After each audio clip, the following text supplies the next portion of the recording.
अस्सलामुअलैकुम, आप देख रहे हैं समा। मैं हूं सैयद फैसल करीम और मैं हूं किरण आफ्ताब। बुलेटिन में सबसे पहले करेंगे बात वजीर आजम की।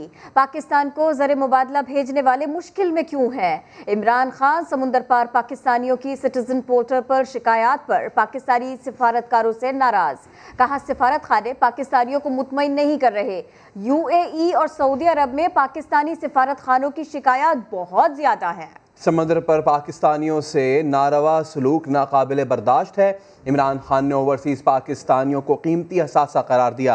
कहा ओवरसीज पाकिस्तानियों की वजह से पाकिस्तान दिवालियापन से महफूज रहा। तो कई दफ़ा गरीब लोग होते हैं, बड़ी दूर से पैसे एक एक रुपया बचा रहे होते हैं अपना बेचारा पाकिस्तान भेजने के लिए। वो दूर से वहाँ पहुँचते हैं और वहाँ पता चलता है कि जो टाइम दिया गया उसके उधर कोई है नहीं एम्बेसी में। फिर बड़ा इनडिफरेंट एटीट्यूड ऑफ स्टाफ, और ये स्पेशली दो एम्बेसीज में UAE and Saudi Arabia. Bear in mind कि पाकिस्तान की जो रेमिटेंस सबसे ज़्यादा इन दो मुल्कों से आती हैं, और उधर ही सबसे ज़्यादा इनडिफरेंट एटीट्यूड है। एम्बेसीज में पैशन ही नहीं है, बस फायर फाइटिंग हो रही होती है। कि अगर कई कंप्लेंट्स रेगुलरली आ रहे हैं तो आई वुड अस्यूम कि एम्बेसी को उनका कोई डेवलप करेगी उनका मैकेनिज्म, बट इट्स जस्ट कि दिन दिन गुजार लिया, लेकिन कोई नज़र नहीं आया, कोई दिल से भी कोई रहम है, कोई कंपैशन है कि हम इनके मसले हल करें। फिरदौस आशिक अवान और AC सियालकोट के दरमियान तल्ख कलामी का मामला। इब्तदाई रिपोर्ट में AC सियालकोट सोनिया सदफ को कसूरवार करार दिया गया है। इब्तदाई रिपोर्ट वजीर आजम और वजीर आला पंजाब को भिजवा दी गई है। रिपोर्ट में बताया गया है कि इंतजामी तौर पर रमज़ान बाजार में AC की कोताही नजर आई। मोहसिन मिलाल से बात करते हैं। मोहसिन, रिपोर्ट में मौजूद क्या है? जी बिल्कुल, हसास अदालों की जानिब से जो इब्तदाई रिपोर्ट मुरतब की गई है उसमें ये इंकशाफ किया गया है कि जो AC सियालकोट हैं वो उनका रवैया जो है वो मामले खुसूसी और उनके दरमियान जो तल्ख कलामी है उसकी वजह बना, और जो सस्ते रमज़ान बाजार में अशिया रखी गई थी उनकी क्वालिटी नाकस थी। और जब अवामी तौर पर शिकायत की गई, अभी फिरदौस आशिक अवान बाजार में नहीं पहुंचे थी, तो जो AC हैं सोनिया सदफ वो अपनी गाड़ी में ही रहीं। दूसरी जानिब जो चीनी के लिए स्टॉल लगाए गए थे वहां पर भी जो ज़ईफ़ अफराद हैं उन्हें कोई सहूलत मुहैया नहीं की गई थी, जिस वजह से मामले खुसूसी डॉक्टर फिरदौस आशिक अवान का रद्द-ए-अमल आया और वहां पर तल्ख कलामी हुई, जब मामले खुसूसी ने AC सियालकोट सोनिया सदफ को बुलाया और ये कहा कि अवाम के सवालों का जवाब दे, और जो आगे से AC का रवैया था वो थोड़ा सा तल्ख कलामी की वजह बना। दूसरी जानिब जो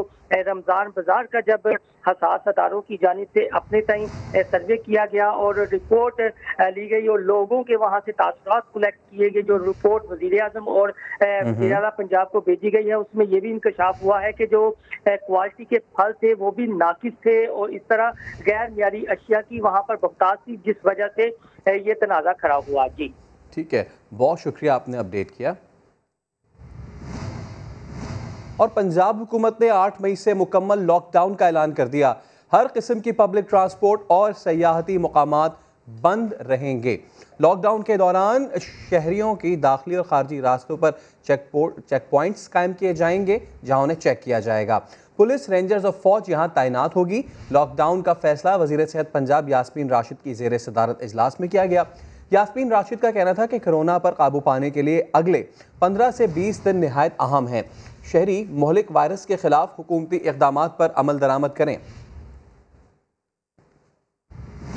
कोरोना वबा मजीद 119 पाकिस्तानियों की जान ले गई है। 24 घंटे में 4113 नए केसेस रिपोर्ट हुए। मस्बत केसेस की शरह 9.17% रही। चीन से खरीदी गई सिंगल डोज वैक्सीन कंसाइनो बायो की 1,20,000 डोजेस भी पाकिस्तान पहुंच गई। इस्लामाबाद से शहजाद अली की रिपोर्ट। कोरोना का फैलाव रोकने के लिए वफाकी हुकूमत का तर्ज अमल समझ से बालातर है। वज़ीर आला सिंध मुराद अली शाह की तनकीद। इस्लामाबाद में मीडिया से गुफ्तगू करते हुए कहा, इन्होंने 31 मार्च को इंटरसिटी ट्रांसपोर्ट बंद करने की सिफारिश कर दी थी, ये मानी नहीं गई। परवाजों में भी SOPs की धज्जियां उड़ाई जा रही हैं। यौम अली के जुलूस पर NCOC ने पाबंदी लगाई, लेकिन सदर मुमलिकत ने कह दिया जुलूस निकाले जा सकते हैं। जब से ये हुकूमत आई तब से ही घबरा रहे हैं। PTI की तो अगर आप बातें करेंगे, मुझे हैरत हो रही है। रोज एक नया कहा जाता है वजीर साहब जो चांद देखते थे, उसके बाद जो अगले वजीर साहब है उनका मेरा ये काम ही नहीं है चांद देखना। अब उन्होंने मीटर शीटर भी निकाल दिया एक नया, जो मीटर गेज कर लेता है कि SOPs कितनी फॉलो हो रही है। हमें भी बता दें कि ये कैसे असेस करते हैं। और इंटरसिटी ट्रांसपोर्ट बंद नहीं करने की वजह से तरीका ये नहीं है कि आप कराची से 50 लोगों को रोजाना तकरीबन बुला लें इस्लामाबाद के 7 फुट बाय 14 फुट के कमरे में। अगर 50 बंदा खड़ा है, मेरी अपनी फ्लाइट जिसमें मैं आया वो तो बिल्कुल भरी हुई थी। हमने सुना था कि जी ऑल्टरनेट सीट्स खाली रख रहे हैं, लेकिन जहाँ पे मैं बैठा था वो तीनों सीटें भरी हुई थी। जुलूस पूरे पाकिस्तान में निकले। दोपहर में मुझे पता चला कि NCOC ने कहा है कि जुलूस पे पाबंदी है, और फिर सदर साहब का एक पैगाम चल गया कि जुलूस अलाउड है, बस SOP फॉलो करें। अगर हमने नहीं किया तो हमारी पोजीशन इंडिया जैसी। मार्च को 2 हफ्ते का कंट्री वाइड लॉकडाउन नहीं, inter provincial passenger traffic ban लगना चाहिए था कम से कम तोड़ने का। मैं तो घबराता, हम घबरा रहे हैं, मैं तो घबराता हूँ अभी से नहीं। अनफॉर्चुनेटली 16 अगस्त 2018 से घबराना शुरू किया। आप घबरा रहे हैं यार, प्राइम मिनिस्टर की क्यों नहीं सुनते आप? कोरोना खुद नोटिस केस में सुप्रीम कोर्ट ने हुकूमत को 2 दिन के अंदर ऑक्सीजन सिलेंडर्स की कीमत मुकर्रर करने और चेयरमैन NDMA को क्वारंटीन सेंटर्स का दौरा करने का हुक्म दिया। अदालत ने सिंध हुकूमत की रिपोर्ट को मुस्तरद कर दिया। चीफ जस्टिस ने रिमार्क्स दिए, कागजों में जितना पैसा दिखाया गया उतना खर्च होता तो सूबा पेरिस बन जाता। जुल्करनैन इकबाल रिपोर्ट कर रहे हैं। वजारत सनत और पैदावार 2 दिन में कोरोना मरीजों के लिए ऑक्सीजन सिलेंडर्स की कीमत का तयन करे। सुप्रीम कोर्ट का कोरोना खुद नोटिस की समाअत के दौरान हुक्म। चीफ जस्टिस ने NDMA हुकाम की सख्त सरजनिश कर दी। कहा, निजी कंपनी को इतना नवाजा गया कि N95 मास्क बनाने के लिए मशीनरी चाइना में पाकिस्तानी सफारतखाना खरीद रहा है। क्या चाइना में पाकिस्तानी सफीर परचेजिंग ऑफिसर हैं? आलात पाकिस्तान पहुँचाने के लिए चार्टर तैयारा बुक करवाया गया। तमाम अदायगियाँ नकद हुई जिसकी दुनिया में मिसाल नहीं मिलती। चीफ जस्टिस ने रिमार्क दिए कि NDMA के सारे मामलात गड़बड़ हैं। इदारे के चेयरमैन को क्वारंटीन सेंटर्स का दौरा करके रिपोर्ट पेश करने का हुक्म। अदालत ने सिंध हुकूमत की बजट अखराजात पर रिपोर्ट गैर तसल्ली बख्श करार दे दी। चीफ जस्टिस ने कहा, 2013 से 2017 तक $2006 मिलियन खर्च हुए। इतनी रकम से तो सूबा पेरिस और तमाम तालीमी इदारे हार्वर्ड यूनिवर्सिटी जैसे बन जाने थे। सिविल एविएशन के वकील ने बताया कि जाली लाइसेंस वाले पायलट्स ने अपनी जगह किसी और को इम्तिहान में बिठाया। इदारे के मुतलका मुलाजमीन को दी गई रकम मनी लॉन्ड्रिंग में इस्तेमाल हुई। पंजाब हुकूमत ने एम्बुलेंसेज की कमी से आगाह करते हुए नई गाड़ियों की खरीदारी पर आयद अदालती पाबंदी हटाने की इस्तदा कर दी। मजीद समाअत 1 माह के लिए मुलतवी। आइंदा समाअत 5 रुकनी बेंच करेगा। कोरोना वायरस से निपटने के लिए सिंध हुकूमत की एक और नाअहली सामने आई। तरक्याती बजट में कोरोना के लिए मुख्तस 5 अरब रुपए में से 1 रुपया भी खर्च ना हुआ। इसी पर बात करेंगे समा के नुमाइंदा खुसूसी मंसूर मुगैरी से। मंसूर मुगैरी, कोरोना की तीसरी लहर तेज हो चुकी, इतने मसाइल देखने को मिल रहे हैं, 1 टका खर्च ना किया गया, आखिर क्यों? देखिए किरण, बड़ी बदकिस्मती है कि मौजूदा सिंध हुकूमत की जानिब से कोरोना की वबा के बचने के लिए तरक्याती प्रोग्राम में, सालाना तरक्याती प्रोग्राम में 5 अरब रुपए मुख्तस किए गए थे, लेकिन मई का महीना शुरू हो चुका है और अभी तक 1 रुपया खर्च नहीं हो पाया है। हम अपने नाज़रीन को दिखा सकते हैं कि सिंध हुकूमत की जानिब से सालाना तरक्याती प्रोग्राम में 5 अरब रुपए से मुख्तलिफ वार्ड्स बनाने थे कोरोना के, जबकि वैक्सीन खरीदी जा सकती थी, मशीनें खरीदी जा सकती थी, दीगर आलात खरीदे जा सकते थे, लेकिन अभी साल खत्म होने को चंद दिन बचे हैं माली साल में, उसके बावजूद 1 रुपया तक खर्च नहीं किया गया। इतनी गैर संजीदगी का मुजाहरा किया गया सिंध हुकूमत की जानिब से। 5 अरब रुपए मुख्तस हुए थे, लेकिन ताहाल अभी तक 1 रुपया भी खर्च नहीं हो पाया है। बहुत शुक्रिया, आपने अपडेट किया। तो ईद करीब आ रही है, कराची की मार्केटों में लोगों का रश भी बढ़ रहा है, लेकिन क्या वहाँ SOPs पर अमल दरामद भी किया जा रहा है? जानिए हुज़ैफा खान की रिपोर्ट में। ईद की खरीदारी के लिए वक्त कम है और शायद मुकाबला कुछ ज़्यादा ही सख्त है। बाज़ारों में रश देखकर लगता है कि शायद कोरोना छुट्टियों पर गया हुआ है। यह है कराची की लियाकताबाद सुपरमार्केट, जिसकी तंग गलियों में खरीदारों को ना मास्क पहनने का ख्याल है और ना ही एक दूसरे से फासला रखने का, ना ही इस बात का एहसास है कि ईद की ऐसी खरीदारी से जिंदगियां दांव पर लग रही हैं। दुकानदारों का कहना है कि अगर खरीदारी का वक्त बढ़ा दिया जाए तो रश में कमी आ सकती है। 6 बजे बंद हो जाती है मार्केट। अब कहने का मकसद है 6 बजे जब बंद होगी तो इस वजह से रश बढ़ रहा है। इसको क्या रोक सकता है? आप इतना रश यहाँ लालूगेट में नहीं है, आपने लालूगेट का रश तो देखा नहीं है पहले। ये तो अब कुछ भी नहीं है, चाराने भी नहीं है। रश में फंसने वाले खरीदार भी दुकानदारों की राय से इत्तेफाक करते नजर आए। बहुत मसला है भाई, रोजे के बाद खोलें, अभी ना खोलें। रोजे में आना इतना मुश्किल है ना कि हम जानते हैं। बाजारों में खरीदारों के रश के साथ साथ कारोबारी औकात में सड़कों पर ट्रैफिक जाम की सूरत हाल भी अजियतनाक होती जा रही है और ट्रैफिक पुलिस इस सूरत हाल से निपटने में नाकाम नजर आती है। कैमरामैन कामरानुद्दीन, फैसल लगाई और साथी रिपोर्टर खुर्शीद आलम के साथ हुज़ैफा खान, समा, कराची। सियालकोट में ईद शॉपिंग के लिए बाजारों में क्या सूरत हाल है, ये जानेंगे शहजाद अहमद की रिपोर्ट में। सियालकोट के बाज़ारों में कितना रश लगा है और शहरी कोरोना SOPs पर कितना अमल दरामद है, आइए आपको दिखाते हैं। ये देखें सियालकोट के बाज़ारों का हाल। मेन बाज़ार, तहसील बाज़ार, मुस्लिम बाज़ार हो या कैंट बाज़ार, हर जगह हजूम इतना कि गुजरना भी दुश्वार है। यहाँ सब कुछ मौजूद है मगर कोरोना का खौफ गायब है। SOPs का कहीं वजूद नहीं। दुकानदारों ने भी कैमरा देखा तो मास्क चढ़ा लिया। अगर कोरोना SOPs को फॉलो किया जाए तो शॉपिंग हो सकती है। इंतज़ामिया भी शहरियों के आगे बेबस दिखाई दे रही है। हम अपनी तरफ से पूरी कोशिश कर रहे हैं कि हम अवेयरनेस भी क्रिएट करें, लेकिन इसके साथ साथ हम स्ट्रिक्ट एक्शन भी ले रहे हैं। दुकानों को सील भी किया जा रहा है और इसके अलावा फाइन्स भी किए जा रहे हैं। इंतज़ामिया का कहना है कि आवाम की मदद के बगैर कोरोना वायरस पर काबू नहीं पाया जा सकता। कैमरामैन आइज़िक के साथ शहजाद अहमद। पंजाब असम्बली की नशिस्त PP 84 खुशाब पर ज़िमनी इंतखाब के गैर हतमी और गैर सरकारी नताइज का सिलसिला जारी है। 25 पोलिंग स्टेशन पर नून लीग की इस वक्त बरतरी है। इसी सब पर बात करेंगे समा के नुमाइंदे राना ज़हीर से। राना ज़हीर, क्या क्या नताइज अब तक सामने आ चुके हैं? जी बिल्कुल खुशाब के हल्का PP 84 में आज होने वाले ज़िमनी इलेक्शन के नताइज जाना शुरू हो चुके हैं और अभी तक हमारे पास जो नताइज इकट्ठे हुए हैं उनमें पहले 23 पोलिंग स्टेशन के मुताबिक गैर हतमी गैर सरकारी नताइज के मुताबिक मुस्लिम लीग नून के मुअज़्ज़म शेर कल्लू जो है वो 5872 वोटों के साथ आगे हैं, जबकि पाकिस्तान तहरीक इंसाफ के सरदार अली हुसैन बलोच जो कि 3931 वोटों के साथ दूसरे नंबर पर हैं। पाकिस्तान पीपल्स पार्टी के उम्मीदवार गुलाम हबीब को सिर्फ 8 वोट मिले हैं, जबकि तीसरे नंबर पर पाकिस्तान तहरीक लब्बैक के 1238 वोट जो लेने में वो कामयाब हुए हैं।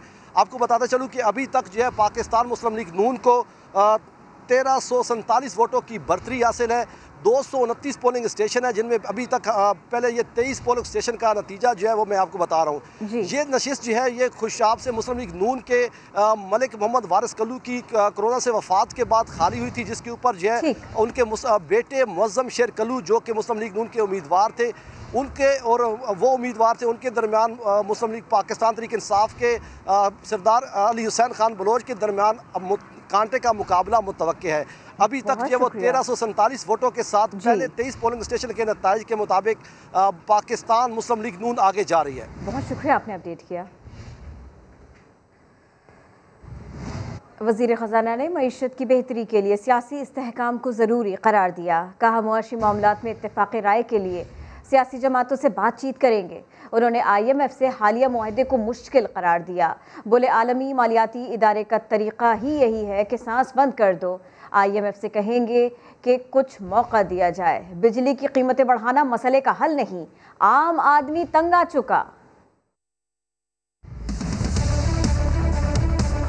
IMF जो है कुकी कटर अप्रोच है कि भाई पैसे ये लेने आया है, इसका गला दबा दो। सांस नहीं आएगा तो सारा स्टेबल तो हो ही जाएगा बंदा, सांस तो लेने दो। हमारे पास इस वक्त IMF प्रोग्राम है, हम उससे निकले नहीं हैं। हमने उनसे ये बात की है टैरिफ हमने इंक्रीज करना है या इंक्रीमेंटल टैक्सेस जो आप हमारे पास डिमांड करें, वो हमारे पास इस वक्त गुंजाइश नहीं है। हमारा आम आदमी जो है वो बिल्कुल तंग आ चुका है।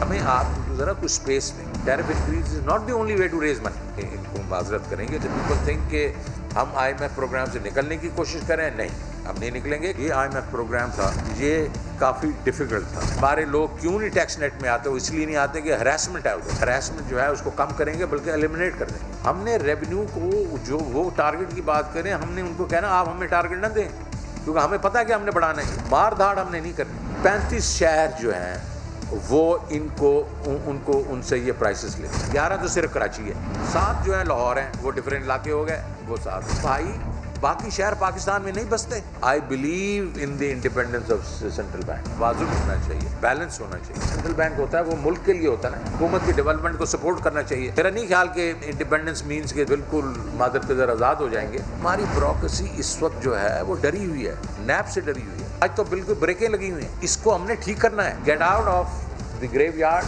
स्टॉप डिगिंग स्केलेटन, निकलो बाहर। नैब जो है को नहीं मालूम कि क्या हो रहा है, एनवायरनमेंट है उसको उनको समझना चाहिए। हमने हुकूमत को एम्प्लॉयर ऑफ चॉइस बनाना है, पे फॉर परफॉर्मेंस लेके आए। जो ज्यादा काम करेगा उसको ज्यादा पैसे मिलेंगे, जो कम काम करेगा उसको कम पैसे मिलेंगे, और बिल्कुल काम नहीं करेगा उसको छुट्टी कराएंगे। मेरे ताल्लुकात जो हैं काफी लोगों से ठीक है। जरूरी है कि हमने यहाँ पॉलिटिकल स्टेबिलिटी लानी है। जस्तजू होगी कि टेम्परेचर है उसको नीचे लेके जाएं। मैं इन लोगों के साथ बैठूंगा, Peoples Party, critical economic issues हैं उस पर कंसेंसस क्रिएट कर। उनको भी कोई हर्ज नहीं होना चाहिए, बिकॉज वो भी यही कहते रहते हैं। मुझे तो सिर्फ एक ही चीज़ आती है, एक्शन। इंशाल्लाह एक्शन आप देखें। समा ने बार बार जिसकी निशानदही की, बिलाखिर वो बात हुकूमत की समझ में आ ही गई। महंगाई की सबसे बड़ी वजह मिडल मैन की नाजायज़ मुनाफाखोरी है। वज़ीर ख़जाना शौकत तरीन ने एतराफ़ कर लिया। प्रेस कॉन्फ्रेंस में सबक की खबर का हवाला भी दिया। कहा जो होना था हो चुका, अब मिडल मैन की इजारादारी नहीं चलेगी। मंडी ले जाते हैं 2-3 रुपया इनका रेट बन जाता है। प्याज 40 रुपये किलो है। प्याज 40 रुपये किलो। प्याज 40 रुपये किलो। मिडलमैन किसान का खून चूस रहा है, अवाम को महंगाई की चक्की में पीस रहा है। समा की मुनाफाखोरों के खिलाफ उठाई गई आवाज आला ऐवानों तक पहुंच गई। वजीर खजाना शौकत तरीन ने भरी प्रेस कॉन्फ्रेंस में समा की खबर का हवाला देते हुए एतराफ़ कर लिया। टीवी पे किसी ने चलाया भी है कि प्याज जो है वो जैकोबाद में 3 रुपए पे फार्मर से मिलता है और 35 रुपए पे जाके रिटेल में बिकता है। क्यों? एवरेज पे 35, 50, 60% की जो है वो बेसिकली मिडिल मैन का मार्जिन है। This should not happen. ऐसा मंसूबा लेकर आ रहे हैं जिससे मिडल मैन की कमर टूट जाएगी। शौकत तरीन ने दो टोक बता दिया। हम स्ट्रेटेजिक रिजर्व क्रिएट करेंगे और जहां महंगाई होगी फ्लड कर देंगे ताकि मिडिल मैन की कमर तोड़ देंगे हम। तो अगर वो they think they are better than the state, they are not better than the state. So my warning to them is कि shape up now. Shaukat Tareen का कहना था कि टैक्स के दायरा कार को बढ़ाएंगे, आवाम के लिए आसानियां पैदा करेंगे। महंगाई मिडिल मैन का काम है, इसे बीच से हटा दें। महंगाई 400% घट जाएगी। किसान को अहमियत देनी होगी, किताबी मईशत बंद करनी होगी। नया दिन में साबिक चेयरमैन FPR शब्बर जैदी फट पड़े। हुकूमत तो ऐसी बहुत सी बातें रोजाना सुबह शाम करती रहती है, वो करती तो कुछ भी नहीं है ना, इसलिए मैं छोड़ के आ गया हूँ। किसान मर रहा है, उसके बच्चे भूखे मर रहे हैं और कंज्यूमर भूखा मर रहा है। 5 रुपए की चीज 100 रुपए 50 रुपए की मिल रही है। गवर्नमेंट ने क्या कर लेना है? हुकूमत मिडल मैन के खिलाफ नाकाम नजर आती है। साबिक चेयरमैन FPR शब्बर जैदी की प्रोग्राम नया दिन में गुफ्तगू। मिडल मैन माफिया को महंगाई का सबब करार दिया। पाकिस्तान में पूरा एक कैश का माफिया है, जो मिडल मैन का माफिया है, जो किसानों से खरीदता है 10% प्राइस पर और बेचता है 100 रुपीज प्राइस पर। शौकत साहब 50% कह रहे हैं, उनकी फिगर गलत है। ये तकरीबन 400% का मुनाफा है। 100 की चीज बनती है तो 400 में बिकती है। और जो पैसा के अंदर चलता है वो सूद पे चलता है और वो सूद का दौर होता है और उसे मौलवी ये फतवा देता है कि सूद नहीं है, तिजारत है। मिडलमैन और दिगर किस तरह किसान का इस्तेहसाल करते हैं ये भी बताया। वो जो किसान है वो इतना गरीब है कि एक हराम के पैसे का मार्जिन है, जो ब्यूरोक्रेसी का और सबका हराम का पैसा है। वो पैसा जाता है कल्टीवेटर के पास, उसको दिया जाता है कर्जा और उसे कहा जाता है कि ये तिजारत है, हम तुमसे एडवांस बाय कर लिया है। तो वो कीमत जो उसकी 15 रुपए होती है उसे 6 रुपए में खरीदते हैं। तो उसको 6 महीने पर 3 रुपए पर मंथ का इंटरेस्ट लिया जाता है। शब्बर जैदी का कहना था मिडलमैन माफिया को लगाम देने के बाद मस्बत तब्दीली आ सकती है। अगर आप इस पे काम कर लेंगे तो पाकिस्तान में महंगाई की शरह तकरीबन 400% कम हो जाएगी आम अशिया के ऊपर और किसान अमीर हो जाएगा। रिजर्व प्राइस की सप्लाई डिमांड का इशू नहीं है। ये इकोनॉमिक्स की किताब बंद करें और असली जिंदगी की किताब खोलें। शब्बर जैदी ने मजीद कहा, जब तक हुकूमत कैश इकॉनमी और मिडलमैन माफिया के खिलाफ एक्शन नहीं लेगी, हुकूमत की हिमायत नहीं करेंगे। भाईजान, मेहरबान, कदरदान, मेरी जान, बस आपकी थोड़ी सी तवज्जो चाहिए। हाँ तो जरा कान और दिल की खिड़कियां खोलकर खूब गौर से सुनिए। बात यह है भैया कि हरामखोरों की आ रही है शामत। अब न बचेंगे आवाम को नाजायज महंगा बेचने वाले, क्योंकि पीछे आ रहे हैं उनके समा वाले। फिर न कहना मियाँ कि खबर ना हुई। सलाम अलैकुम। कराची में 2 रोज़ के दौरान मुर्गी की फ़ी किलो कीमत में 100 रुपये का होश रुपये इजाफा कर दिया गया। पीर तक मुर्गी का जो गोश्त 400 रुपये किलो बिक रहा था वह 500 रुपये किलो तक पहुंच चुका है। इस बारे में मज़ीद बात करेंगे समा के नुमाइंदे रिजवान आलम से। समा, ये वाकई पर लगते ही जा रहे मुर्गी की कीमत को? जी बिल्कुल ही ऐसा है, मुकद्दस है और पोल्ट्री माफिया की मनमानियां उरूज पर है, जिन्होंने मुर्गी की कीमत आसमान पर पहुंचा दी है और मुर्गी का गोश्त जो सस्ता गोश्त अवाम की पहुंच में था उसको भी अवाम की पहुंच से दूर कर दिया है। जबकि इंतजामिया जो है महज नुमाइशी इक़दाम तक महदूद है। सिर्फ पीर के रोज जो है वो जो मुर्गी का गोश्त 400 रुपये किलो फरोख्त हो रहा था, 2 रोज में इसमें 100 रुपये फी किलो इजाफा हो गया है और अब इसकी कीमत जो है 500 रुपये फी किलो तक पहुंच गई है मुर्गी के गोश्त की कीमत। जब हमने इस हवाले से दुकानदारों से मालूमात की तो उनका कहना था कि ये मसनूई किल्लत पैदा कर रहे हैं पोल्ट्री फार्मर्स और मार्केट में जो है तलब से कम रख के मार्केट सप्लाई कर रहे हैं गोश्त को, मुर्गी को, ताकि इसमें इसकी कीमतें जो है वो आसमान से बातें करती रहे और उनकी जेबें भरती रहे। लेकिन यहाँ पे इसकी वजह से आवाम जो है वो शदीद परेशान है और ईद के दिन करीब ईद आने वाली है और उनको गोश्त की खरीदारी करनी है मुर्गी के, लेकिन उनको इतना महंगे गोश्त की वजह से जो है वो उनका बजट आउट हो रहा है। जी समा के नुमाइंदे रिजवान आलम, आपका बहुत शुक्रिया। अल्लाह ने फरमाया तिजारत में झूठ बोलने वाले और ऐब छुपाने वाले के कारोबार से बरकत मिटाती जाती है।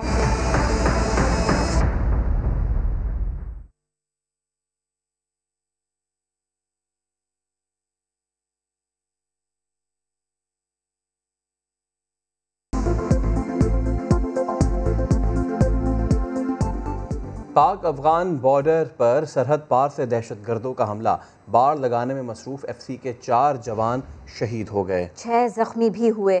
सिक्योरिटी फोर्सेस ने बुज़दिल दुश्मन को भरपूर जवाब दिया। इस्लामाबाद से उस्मान खान की रिपोर्ट देखिए। रेंजर्स ने गुलिस्तान जौहर में मुश्तरका कार्रवाई के दौरान 4 दहशतगर्द गिरफ्तार कर लिए। CTT हुक्काम के मुताबिक मुलजमान के कब्जे से हैंड ग्रेनेड, असलहा और एमिनेशन बरामद हुए हैं। दहशतगर्द रेंजर्स की मोबाइल और चौकियों पर हमलों में मुलव्विस हैं। दहशतगर्दों में सजाद अली चन्ना, मोहसिन रजा, नौशाद अली और असलम बेग शामिल हैं। दहशतगर्द सज्जाद शाह ने 29 फरवरी को इंस्पेक्टर आमिर रियाज को फायरिंग करके ज़ख्मी किया था। दहशतगर्दों के खिलाफ 4 मुकदमात दर्ज कर लिए गए हैं। अब जानिए कि पड़ोसी मुल्क भारत में कोरोना का क्या हाल है। भारत में कोरोना मुकम्मल तौर पर बेकाबू, मजीद 3,786 अफराद लुक़मा अजल बन गए। 3,82,000 से ज़ायद मस्बत केसेस रिपोर्ट हो चुके हैं। वज़ीर ख़ारजा शाह महमूद कुरैशी कहते हैं कि इंसानी हमदर्दी की बुनियाद पर आज भारत को एक बार फिर मदद की पेशकश की है। हम भारत के इंसानी तकाज़ों को मद्देनज़र रखते हुए मदद करना चाहते हैं। हमें तशवीश है कि वहाँ सूरत हाल बिगड़ रही है। हमें तशवीश है कि जो मकबूजा कश्मीर की सूरत हाल है उस पर हमें बेहद परेशानी है, क्योंकि वहाँ के लोग डबल लॉकडाउन का शिकार हो रहे हैं। एक तो कोविड का लॉकडाउन है और दूसरा मिलिट्री सीज की नज़र है। वहाँ हस्पतालों तक रसाई, अद्वियात तक रसाई, वैक्सीन तक रसाई जो है वो बहुत मुश्किल हो गई है। तो इस चीज़ को बुनियाद बनाते हुए आज की कमेटी ने एक मुत्तफ़िका करारदाद पेश की है कि हम इंटरनेशनल जो ह्यूमैनिटेरियन बॉडीज़ हैं, अक़वाम मुत्तहिदा है, उनसे दरख्वास्त करें कि वो हिंदुस्तान को कायल करे कि वो एक ह्यूमन कॉरिडोर बनाने की वो आमादगी का इजहार कर दे, ताकि वहाँ मेडिकल फैसिलिटीज़ और इमदाद पहुँचाई जा सके। एक ब्रेक के बाद हाजिर होंगे हेडलाइंस के साथ। देखते रहिए समा।